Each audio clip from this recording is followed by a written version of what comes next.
Hello అండి, జీరా rice ఎలా తయారు చేసుకోవాలో నేను మీకు చేసి చూపిస్తున్నాను. ముందుగా స్టవ్ ఆన్ చేసుకొని ఒక కడాయి పెట్టుకొని దానిలో ఒక 2 టేబుల్ స్పూన్ గీని యాడ్ చేసుకుంటున్నాను. సో గీ కొంచెం హీట్ అయిన తర్వాత చూపిస్తున్న బిర్యానీ స్పైసెస్ ఏవైతే ఉన్నాయో యాడ్ చేసుకుంటున్నాను. అలానే కొంచెం జీరా ఎక్కువగానే తీసుకుంటే బాగుంటుంది, జీరా రైస్ కాబట్టి. సో కొంచెం ఫ్రై చేసుకోవాలి. దీనిలో ఇప్పుడు red chilli and green chilli రెండింటిని కూడా యాడ్ చేసుకోవాలి. మీ స్పైస్కి తగినట్టుగా యాడ్ చేసుకోండి. ఇదంతా ప్రాసెస్ సిమ్లోనే చేయండి. ఇప్పుడు కొంచెం కర్రీ లీవ్స్ కూడా యాడ్ చేసుకుంటున్నాను. అలానే కొంచెం సాల్ట్ టేస్ట్కి సరిపడినంత యాడ్ చేసుకొని ఒకసారి ఫ్రై చేసుకుంటున్నాను. సో ఇప్పుడు ఆల్రెడీ నేను బాయిల్ చేసి పెట్టుకున్న రైస్ ఏదైతే ఉందో ఆ రైస్ని కూడా దీనిలోకి యాడ్ చేసుకుంటున్నాను.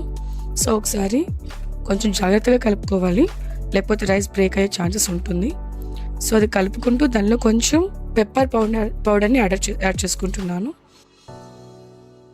సో ఇప్పుడు ఒకసారి మొత్తాన్ని కూడా కలుపుకొని లిడ్తో క్లోజ్ చేసి ఒక 3 మినిట్స్ సిమ్లో పెట్టి కుక్ చేసుకోవాలి. తర్వాత లిడ్ తీసేసి కొత్తిమీర చల్లుకొని ఒకసారి మళ్ళీ పైనుంచి కింద వరకు లైట్గా ఒకసారి కలుపుకొని తర్వాత స్టవ్ ఆఫ్ చేసేసి వేడివేడిగా సర్వ్ చేసుకుంటే చాలా చాలా బాగుంటుంది జీరా రైస్. సో నచ్చితే please like, share and subscribe. Thank you.